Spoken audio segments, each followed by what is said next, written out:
ஆப்கி அதாலத்துல அமீர் கான் மீது உள்ள முதல் குற்றச்சாட்டு இவர் எல்லாரையும் விட மிகப்பெரிய இடியட்.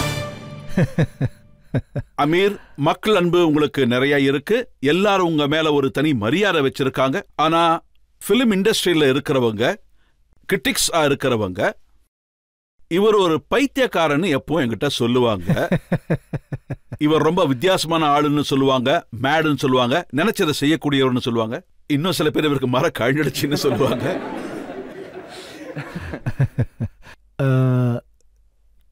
இந்த குற்றச்சாட்டுகளை நான் கண்டிப்பா ஏத்துக்கிட்டு தான் ஆகணும்.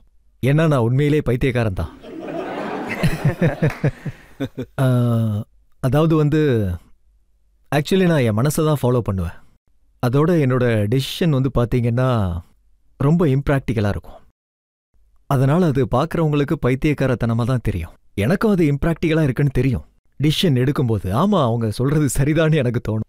அப்படி பண்ணக்கூடாதுன்னு தான் தோணும். ஆனால் என் மனசு சொல்லும் இதை நீ பண்ணக்கூடாதுன்னு. நான் உங்களுக்கு ஒரு எக்ஸாம்பிள் கொடுக்குறேருங்க. நாங்கள் ரங்கதே பசந்தி படம் பண்ணோம். ரங்கதே பசந்தி பற்றி ராகேஷ் மெஹ்ரா எனக்கு கதை சொல்லும்போது எப்போ அவர் எனக்கு கதையை சொன்னாரோ உண்மையிலேயே எனக்கு ரொம்பவே பிடிச்சி போச்சு. நான் அவர்கிட்ட ஞாபகப்படுத்தினேன். அதாவது இப்போ 2 மாசம்தான் ஆகுது. 4th பகத்சிங் அண்ட் ஆசாத் படம் ரிலீஸ் ஆச்சு. ஆனா அது பெருசா ஓடல. அடுத்த 2 மாசத்துல எனக்கு இந்த கதையை சொல்றாரு, திரும்ப பகத்சிங் ஆசாத பத்தி. நம்ம இப்போ 5வது ரீமேக் பண்ண போறோமா பகத்சிங் அண்ட் ஆசாத் பத்தி? அது ரொம்ப இம்ப்ராக்டிக்கல் டெசிஷன் தான். ஆனா இந்த படத்தை பண்ணணும்னு என் மனசு சொல்லுது. ஈவினிங் என்னோட சிஸ்டர் கால் பண்றாங்க நியூயார்க்ல இருந்து. அவங்க கிட்ட இன்னைக்கு நான் ஒரு படம் சைன் பண்ணியிருக்கேன்னு சொன்னேன். ஃபேமிலியில் அதாவது ஒரு பெரிய செலிப்ரேஷனா இருக்கும் நான் படம் சைன் பண்ணா. அல்டிமேட்லி நான் அந்த படத்துல சைன் பண்ணிட்டேன். ஏன்னா நான் ரொம்ப குறைவா படம் பண்ணுவேன். அவங்க கேட்டாங்க என்ன படம் பண்ண போறேன்னு. நான் சொன்னேன் 5th remake of Bhagat Singh and Azad. உடனே அவங்க சிரிக்க ஆரம்பிச்சிட்டாங்க. Don't joke with me. இல்லை நான் நிஜமா தான் சொல்றேன்னு. ஸோ ஒரு பக்கம் பார்த்தீங்கன்னா இது இம்ப்ராக்டிக்கலான டிசிஷனாக தான் இருக்கும். அதே மாதிரி நான் தாரே ஜமீன் பர் பண்ணேன். அதாவது சைல்ட் கேர் அண்ட் எஜுகேஷனை பற்றி ஒரு படம் பண்ணுறேன். அப்போ மார்க்கெட்டில் இருக்கிறவங்க யோசிக்கிறாங்க என்ன படம் பண்ணுறான் இவன், இது ஓடுமா ஓடாதா, இன்வெஸ்ட் பண்ணலாமா? ஸோ இந்த மாதிரி கடந்த 10 வருஷத்துல என்னோட டெசிஷனை பார்த்தீங்கன்னா எல்லா டெசிஷனும் பார்த்தீங்கன்னா ஒரு மாதிரி ரொம்ப இடியட்டா தான் இருக்கும். உங்க மேல பாசம் வச்சிருக்கிறவங்க, உங்க கூட வேலை செய்யறவங்க உங்களை சைன் பண்ணவே பயப்படுறாங்க. நீங்க தாரே ஜமீன் பர் எக்ஸாம்பிள் கொடுத்தீங்க, ரங் தே பசந்திய சொன்னீங்க. நீங்க காலின்னு தான் அவங்க நினைக்கிறாங்க. ரொம்ப சரியா சொன்னீங்க. இதுவரைக்கும் ஓகே தான். ஆனா இந்த தடவை ரொம்ப பெரிய பிரச்சனையில கை வச்சிட்டேன். இப்போ நான் 3 Idiots பண்றதை பத்தி சொல்றேன். ஒரு மனுஷனை ரொம்ப புத்திசாலி படிச்சவங்க நினைக்கிறவங்க கிட்ட அவர் இடியட்னா எப்படி இருக்கும்? இப்போ பாத்தீங்கன்னா இந்த படத்துல நான் என்னோட ரியல் ஏஜ் பாத்தீங்கன்னா 44. படத்துல எனக்கு 22. இதை விட ஒரு பெரிய துணிச்சல் வேணுமா என்ன?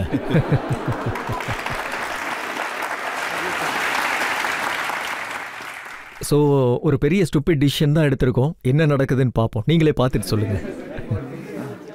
இங்க உட்கார்ந்து இருக்கிறவங்க உங்களுக்கு 22 வயசு மாதிரி தான் இருக்குன்னு சொல்றாங்க. இல்ல நான்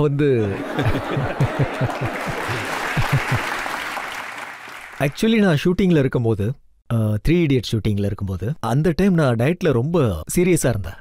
இப்போ ஷூட்டிங் கம்ப்ளீட் ஆயிருச்சு. அதனால நான் ரிலாக்ஸா இருக்கேன். இப்ப நல்லா குடிக்கிறேன், சாப்பிடுறேன். நீங்க நிறைய குடிச்சீங்க, சாப்பிட்டீங்க கஜினி படத்துக்காக. குடிச்சிட்டு சாப்பிட்டு நல்லா அடிச்சீங்க. ஆமா ஆமா. அதுவும் பாத்தீங்கன்னா நான் இந்த படத்துல ஆக்ஷன் பண்ண போறேன்னு என்னோட ஃப்ரெண்ட்ஸுக்கு நான் சொன்னேன். ஒருத்தர் கூட நம்பல. டேய் நீ எப்படிடா ஆக்ஷன் பண்ணுவேன்னு கேட்டாங்க. 20 பேரை நீ அடிச்சா எப்படி ஏத்துக்குவாங்க, பப்ளிக் நம்ப மாட்டாங்க அப்படின்னாங்க. இல்ல நான் பாடிலாம் ஏத்த போறேன்னு சொன்னேன். அவங்க என்கிட்ட சொன்னாங்க உன்னால அப்படி முடியுமான்னு எங்களுக்கு தோணலன்னு. இதுவும் ஒரு பெரிய அன்யூஷுவல் டிசிஷன் தான். ஸோ படத்தோட ரெக்யர்மெண்ட் இருந்ததுனால நான் பண்ணேன். எப்படி பண்ணீங்க? ஆக்சுவலி வெயிட் ட்ரைனிங் நான் பண்ணதே இல்லை வாழ்க்கையில். இந்த படத்துக்காக நான் பண்ண வேண்டியதாக இருந்தப்போ ஒரு நல்ல ட்ரெயினரை செலக்ட் பண்ண அவர் கூட வேலை பார்க்க ஆரம்பித்தேன். நான் அந்த ட்ரைனிங்கை ஆரம்பித்ததும் எனக்கு ரியலைஸ் ஆச்சு நான் கை வச்சிருக்கிறது ரொம்ப கஷ்டமான வேலைன்னு. ஏன்னா பாடி பில்டிங்கிறது ஓவர் நைட்ல நடக்கிறதில்ல. It takes 4-5 years to develop the proper physique. 4-5 வருஷம் ஆகும். இப்போ ஷூட்டிங்க்கு அவ்வளோ டைம் இல்லை. அதனால நான் ரொம்ப கிரேசியா அந்த வேலையை ஆரம்பிச்சேன். அதாவது ஒரு நாளைக்கு 3-3.5 மணி நேரம் ஒர்க் அவுட் பண்ணுவேன். அது ரொம்பவே ஸ்ட்ரெயினான ஒர்க் அவுட்டாக இருக்கும். வாரத்தில் 6 நாள் ஒர்க் அவுட் பண்ணுவேன். அப்புறம் அதனால நிறைய விஷயங்களை கற்றுக்கிட்டேன். இந்த பாடி பில்டிங்கில் டயட் ரொம்ப முக்கியமான விஷயம். நம்ம சாப்பிட்ற சாப்பாடு பேலன்ஸ் டயட்டாக இருக்கணும். அதோட ரெஸ்ட் ரொம்பவே முக்கியம். 8 மணி நேரம் தூக்கம் கண்டிப்பாக முக்கியம் நமக்கு ஃபிசிக் வேணும்னா. எனக்கும் அது தெரியாது நான் எந்த அளவுக்கு வெற்றி அடைவேன், எந்த அளவுக்கு டெவலப் பண்ணுவேன்னு. எப்படியோ நடந்துருச்சு. ஐ திங்க் ஃபைனலி ரொம்ப நல்லாவே வந்திருந்தது. மக்களுக்கு அது ரொம்ப பிடிச்சது. ஆமா. இப்போ ஒரு 15 நிமிஷம் ஆக போது எல்லாத்தையும் நீங்க மறந்துட போறீங்க.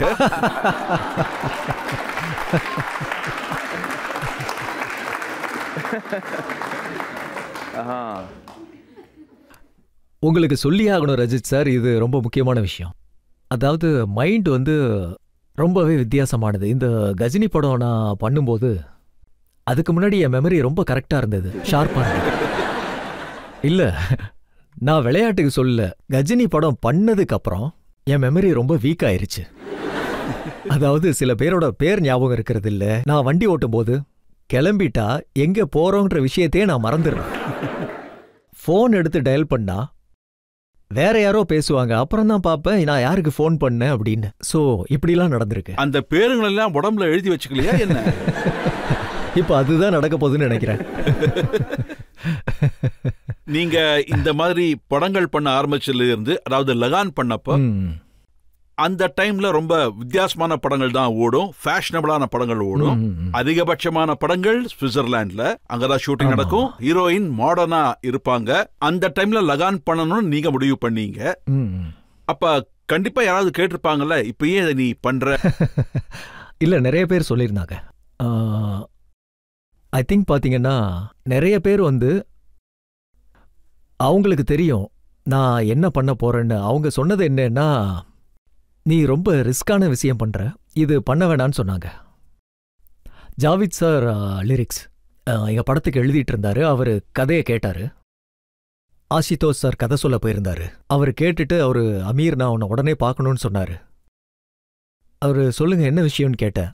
அவர் சொன்னாரு, இந்த மாதிரி மோசமான ஸ்கிரிப்ட நான் ரொம்ப வருஷமா கேட்கல, நான் இன்னைக்கு கேட்டேன் அப்படின்னாரு. இது ரொம்ப மோசமான ஸ்கிரிப்ட், ரொம்ப மோசமா ஃபிளாப் ஆகும்னாரு. So please, I'm a well wisher of yours, so இந்த படத்தை பண்ணாதீங்கன்னாரு. அதுக்கப்புறம் நான் ரொம்ப பயந்து போயிட்டேன். ஜாவித் சார் மேல ரொம்ப மரியாதை வச்சிருக்கேன் நான் உடனே உங்க வீட்டுக்கு கிளம்பி வரேன்னு சொன்னேன். அவர் வீட்டுக்கு போய் 2-3 மணி நேரம் அவர் வீட்டில் உட்காந்துருந்தேன். புரிஞ்சிக்க முயற்சி பண்ணினேன். அவர் சொல்றது ஒன்றும் தப்பு இல்லை.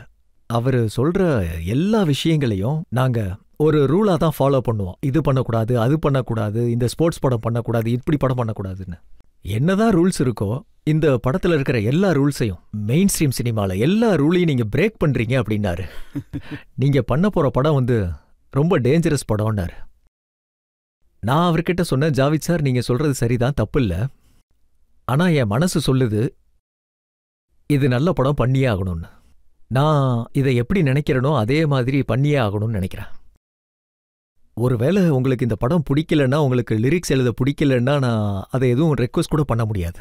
அதுக்கு அவர் சொன்னாரு, சூசைட் தான் பண்ண போறீங்கன்னா அதுக்கும் நான் ஹெல்ப் பண்றேன். ஆனா அந்த படம் பண்ணதுக்கு அப்புறம் அவருக்கு ரொம்ப பிடிச்சது. கடந்த 15 வருஷத்துல பாத்தீங்கன்னா 14 படம் பண்ணிருக்கீங்க, 13 படம் ஓடி இருக்கு. அதுல ஒரு படத்துக்கு நீங்க ரொம்பவே கஷ்டப்பட்டீங்க, மீசையெல்லாம் வளர்த்தீங்க, முடியெல்லாம் பெருசா வளர்த்துக்கிட்டீங்க. மங்கள் பாண்டே நீங்க சொல்றது சரிதான்.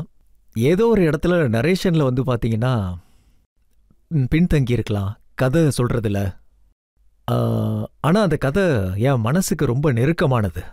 ஏன்னா அந்த கதை ஃப்ரீடமை பத்தி பேசும், ஃப்ரீடம் கான்செப்டை பத்தி பேசும். அது ஒருவேளை அதுல இந்தியர்கள் ரொம்ப உணர்ச்சி மிகுந்தவங்க.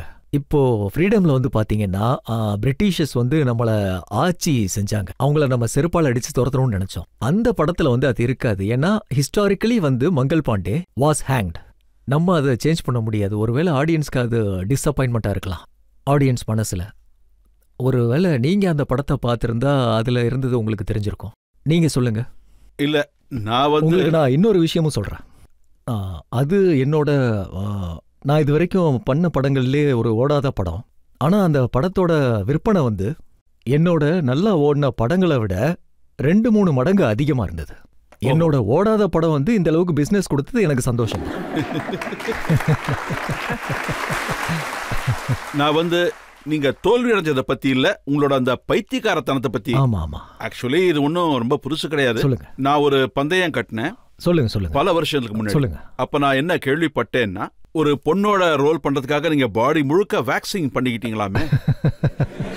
உண்மைதான். கரெக்ட். இதெல்லாம் நான் பண்ணியிருக்கேன். மங்கள் பாண்டேல முடி வளர்த்திருந்தேன். மீச முடியெல்லாம் வளர்த்திருந்தேன். அதுல எனக்கு ஞாபகம் இருக்கு. குலாம்னு ஒரு படம். அந்த படத்துல நீங்க ஓடுற ட்ரெயின் முன்னாடி குதிச்சு கடைசி நிமிஷத்துல தப்பிச்சிட்டீங்களா? அது உண்மையிலே என்னோட பைத்தியக்காரத்தனம் தான். அது வந்து நான் அப்படி பண்ணியிருக்கவே கூடாது. இந்த மாதிரி எவ்வளவு பண்ணிருக்கீங்க நீங்க? ராஜா இந்துஸ்தானில நீங்க வோட்கா குடிச்சிருக்கீங்க. ஜெனரலா நீங்க குடிக்க மாட்டீங்க, ரோல் பண்றதுக்காக குடிச்சிருக்கீங்க. ஆமா, அது வந்து சீன் இருந்தது. குடிச்சிட்டு வந்து அந்த ராஜான்ற கேரக்டர் வந்து எமோஷனல் ஆயிடுவான். குடிச்சிட்டு வந்து பார்ட்டியில எல்லார் முன்னாடியும். அதுக்கு முன்னாடி நான் குடிச்சதே கிடையாது. ஸோ குடிக்காம இந்த சீனை எப்படி பண்றதுன்னு நான் யோசிச்சேன். எனக்கு அவ்வளோ கான்ஃபிடென்ஸ் இல்லை. அப்புறம் ஒரு மோசமான ஷாட் கொடுக்கக்கூடாதுன்னு நான் எப்பயுமே யோசிப்பேன். ஒருவேளை ஒரு மனுஷன் குடிச்சிருந்தா, வாழ்க்கையில் நான் ஒரு தடவை கூட குடிச்சதே இல்லை, அந்த சீனை எப்படி பண்ணணும்னு எனக்கு புரியவே இல்லை. நான் டைரக்டர்கிட்ட சொன்னேன், ஒன்று பண்ணுறேன், நான் குடிச்சிட்றேன்னு சொன்னேன். அதனால அப்படி குடிக்கிறதுனால போதைங்கிறது தன்னால ஏறியும். அப்புறம் ஆக்டிங் பண்ணணும்னு அவசியமே இல்லை. ஸோ வேலையும் ஈஸியாயிரும்ல. ஸோ அவருக்கு ஒரு பயம், ஒருவேளை நீங்கள் குடிச்சிட்டு ஒரு 3வது கிளாஸ்க்கு அப்புறம் மட்டையாயிட்டீங்கன்னா என்ன பண்ணுறது, நீங்கள் ஒருவேளை மட்டையாயிட்டீங்கன்னா ஷூட்டிங் யாரை வச்சு எடுப்பேன்னாரு. சரி, குடிச்சிட்டு என்ன நடக்குதுன்னு பார்க்கலான்னாரு. நீங்கள் நம்ப மாட்டீங்க, ஒரு ஃபுல் பாட்டிலில் இவ்வளோதான் மீதி இருந்தது. எல்லாத்தையும் குடிச்சிட்டேன். நாள் முழுக்க ஷூட்டிங் நடந்துச்சு. ஷூட்டிங் வந்து ஒரு 8 மணி நேரம் நடந்துச்சு. எவ்ரி ½ அன் ஹவருக்கு வந்து அந்த பையன் அந்த கிளாஸ் எடுத்துகிட்டு வந்துடுவான். அப்புறம் அதாவது முதல்ல 2 கிளாஸ்க்கு அப்புறம் நான் குடிக்கும்போது எனக்கு வாந்தி வந்துடும். ஏன்னா எனக்கு பழக்கம் இல்லை. I was not used it. அந்த டேஸ்ட் ரொம்ப புளிப்பாக ஒரு மாதிரி இருந்தது. என் உடம்புக்கு இதெல்லாம் பழக்கம் இல்லை. இப்போ நல்லா பழகிடுச்சா? இல்லை, இப்போவும் பழகலை. அதுக்கப்புறம் நீங்க ஆரம்பிக்கல? இல்லை, நான் வந்து அந்த மாதிரி விஷயங்கள்ல இருந்து விலகியே இருப்பேன். எனக்கு பிடிக்காது. நீங்க இவ்வளவு நிறைய பைத்தியக்காரத்தனம் எல்லாம் பண்ணிருக்கீங்க. ஆமா. எல்லாத்த விட மிகப்பெரிய பைத்தியக்காரத்தனம்னா நீங்க எதை சொல்லுவீங்க?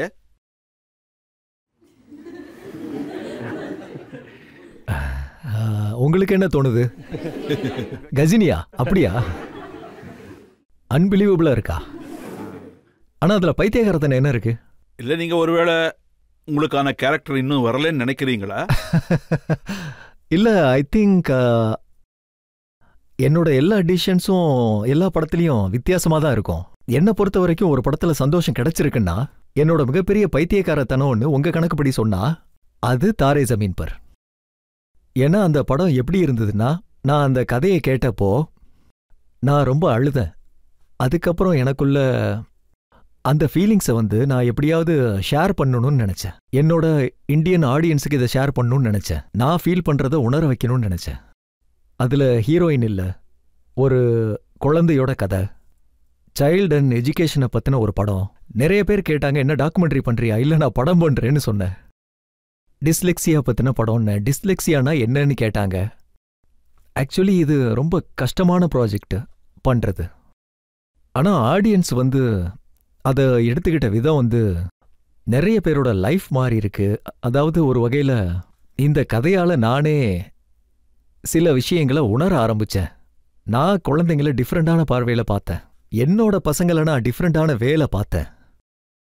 என்னை பொறுத்த வரைக்கும் இது ரொம்ப முக்கியமான படம். எனக்கு மட்டும் இல்ல, நம்மளோட மொத்த ஆடியன்ஸுக்கும் அது முக்கியமான படம்.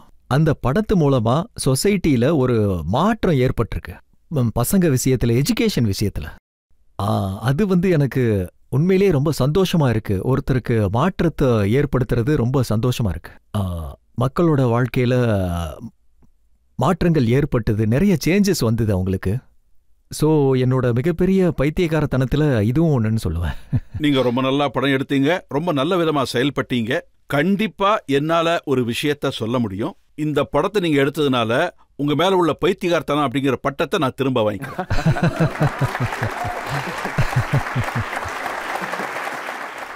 அது உங்க கரியர்லயே ஃபர்ஸ்ட் டைம் இந்த சார்ஜ் திரும்பி வாங்கியிருக்கீங்கன்னு நினைக்கிறேன்.